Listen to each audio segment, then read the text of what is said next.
ഇൻസ്റ്റാഗ്രാമിൽ ഒരു പോസ്റ്റ് കണ്ടു. ഒരു ഹസ്ബൻഡ് സങ്കടം പറയുന്ന പോസ്റ്റാണ്. വൈഫ് ജോലിക്ക് പോകാൻ ഇൻട്രസ്റ്റ് കാണിക്കാത്തതിനാൽ സാമ്പത്തികമായി വളരെ ബുദ്ധിമുട്ട് അനുഭവിക്കേണ്ടി വരുന്നതിനെ കുറിച്ചാണ് പോസ്റ്റ്. അതായത് അയാൾക്ക് മാസം 1.25 ലക്ഷത്തോളം ശമ്പളം കിട്ടുന്നുണ്ട്. പക്ഷെ എല്ലാ എക്സ്പെൻസും കഴിഞ്ഞ് മാസം മിച്ചം പിടിക്കാൻ കഴിയുന്നത് ആകെ 15,000 രൂപ മാത്രമാണ്. വീട്ടുവാടക 40,000, മറ്റു വീട്ടു ചെലവുകൾ, ജോലിക്കാരി, ഇലക്ട്രിസിറ്റി ബിൽ എല്ലാം കൂടി 30,000, പേരൻസിന് കൊടുക്കുന്നത് 20,000, കാർ EMI 16,000, കുട്ടിയുടെ സ്കൂൾ ഫീസ്, ഹോബീസ്, മറ്റ് ക്ലാസ്സസ് എല്ലാം ചേർത്ത് 50,000. അങ്ങനെ മൊത്തം ചെലവ് കഴിഞ്ഞാൽ വെറും 15,000 മാത്രം ബാക്കി. വൈഫ് ആണെങ്കിൽ MBA ഡ്രോപ്പ് ഔട്ട് ആണ്. ആദ്യം ഇതൊരു പ്രശ്നമായി തോന്നിയില്ലെങ്കിലും വൈഫ് വേറൊരു പ്രൊഫഷൻ ചൂസ് ചെയ്യാതിരിക്കുന്നതും വീട്ടിലിരുന്ന് ചെയ്യാവുന്നതോ മറ്റോ ആയ യാതൊരു ബിസിനസ്, ജോലി എന്നിവയിലും ഇൻട്രസ്റ്റ് കാണിക്കാതിരിക്കുന്നതും ഇയാൾക്ക് ഇഷ്ടപ്പെടുന്നില്ല. ചുരുക്കി പറഞ്ഞാൽ ഭാര്യ സാമ്പത്തികമായി ഒന്നും കോൺട്രിബ്യൂട്ട് ചെയ്യുന്നില്ല. പക്ഷെ ഭാര്യ നല്ലൊരു അമ്മയാണ്, കുഞ്ഞിന്റെ കാര്യങ്ങളൊക്കെ നന്നായി നോക്കും എന്നൊക്കെ പറയുന്നുണ്ട്. എന്നിരുന്നാലും ഇയാൾ സാമ്പത്തികമായി ഇത്രയും ഭാരം ചുമക്കേണ്ടി വരുന്നത് കൊണ്ട് ഇമോഷണലി, ഫിനാൻഷ്യലി, മെന്റലി ഒക്കെ നല്ല ടയേർഡാണ് എന്നാണ് പറയുന്നത്.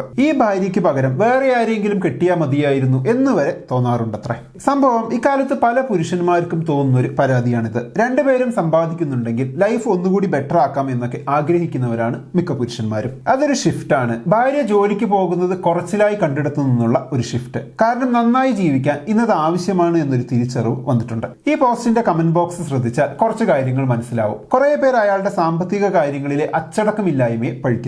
അതായത് ഇത്രയും ശമ്പളം ഉണ്ടായിട്ടും മര്യാദയ്ക്ക് ആ പൈസ മാനേജ് ചെയ്യാൻ അറിയാത്തത് കൊണ്ടാണ് മാസാവസാനം കാര്യമായി ഒന്നും കയ്യിൽ നിൽക്കാത്തത് എന്ന്.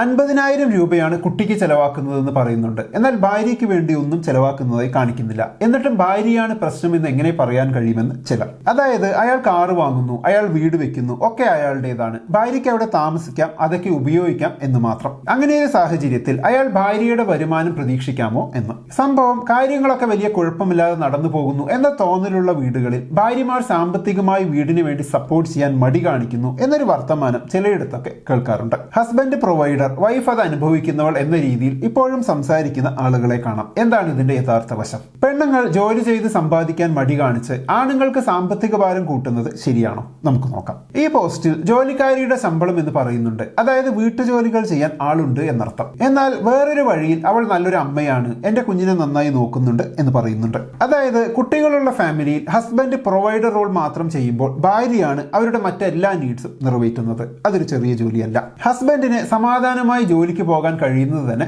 അതുകൊണ്ടാണ്. ഒരിക്കലും ജോലിക്ക് പോകുന്ന പുരുഷന്മാരുടെ കണ്ണിൽപ്പെടാത്ത ഒരുപാട് ജോലികൾ, അതിപ്പോ വീട്ടിൽ മെയ്ഡ് ഉണ്ടായാൽ പോലും അവർക്ക് വീട്ടിൽ ചെയ്യാൻ കഴിയാത്ത ജോലികൾ വീട്ടിലെ ഭാര്യ ചെയ്യുന്നുണ്ടാകും. ഭാര്യയും ഭർത്താവും ജോലിക്ക് പോകണം എന്ന് ആഗ്രഹിക്കുന്ന ഭർത്താവ് ഈ ഇൻവിസിബിൾ എന്ന് തോന്നുന്ന എല്ലാ കാര്യങ്ങളും കൂടെ ഷെയർ ചെയ്യാൻ കൂടി തയ്യാറായിരിക്കണം. പക്ഷെ മിക്ക കേസിലും ജോലിക്ക് പോകുന്ന ഭാര്യ വരെ തനിക്ക് ഇഷ്ടപ്പെട്ട ബ്രേക്ക്ഫാസ്റ്റ് ഉണ്ടാക്കിയില്ലെങ്കിൽ അപ്സെറ്റ് ആകുന്ന ഹസ്ബൻഡ്സ് ആണ് കൂടുതൽ. അപ്പൊ അങ്ങനെ എല്ലാം ഷെയർ ചെയ്യാൻ ഒരു ഭർത്താവ് തയ്യാറാണെന്ന് സമ്മതിക്കുകയും ഫിനാൻഷ്യലി എനിക്ക് ഒറ്റയ്ക്ക് പറ്റുന്നില്ല, നീ കൂടെ എന്തെങ്കിലും ചെയ്യണമെന്ന് ആവശ്യപ്പെടുകയും ചെയ്തിട്ടും ഭാര്യ അത് നിരസിക്കുന്നുണ്ടെങ്കിൽ ഭാര്യയുടെ ഭർത്താവിനെ അധിക ഭാരം ഏൽപ്പിക്കുകയാണ് ചെയ്യുന്നത്. പൊതുവെ സ്ത്രീകളുടെ കാര്യം പറയുമ്പോൾ ചില ഇസ്ലാം മത വിശ്വാസികൾ പറയുന്ന ഒരു കാര്യമുണ്ട്. ഇസ്ലാമിൽ ഭാര്യയ്ക്ക് ഭർത്താവ് പ്രൊവൈഡ് ചെയ്യണം എന്നാണ്. ഭാര്യ സ്വന്തമായി സമ്പാദിക്കുന്നുണ്ടെങ്കിലും അത് ഭാര്യയ്ക്ക് എടുക്കാം, കുടുംബത്തിന് ചെലവാക്കേണ്ട, പകരം എല്ലാ ഭാരവും ഭർത്താവ് താങ്ങണം. ഇസ്ലാമിൽ സ്ത്രീക്ക് വലിയ സ്ഥാനമാണെന്ന് കാണിക്കാനാണ് ഇത് പറയുന്നത്. ഒട്ടും പ്രാക്ടിക്കൽ അല്ലാത്തൊരു കാര്യമാണത്. അപ്പൊ സംഭവിക്കുന്നത് എന്താണ്? നീ ജോലിക്ക് പോകേണ്ട എന്ന് ഭർത്താവ് പറയും. ഒരു കുടുംബം മുന്നോട്ട് പോകാൻ 2 പേരുടെ വരുമാനം ആവശ്യമാണെങ്കിൽ 2 പേരും എല്ലാം ഷെയർ ചെയ്യേണ്ടി വരും. വേറൊരു കാര്യം പറയാനുള്ളത്, ഈ പ്രൊവൈഡർ കോൺസെപ്റ്റിൽ ഭാര്യ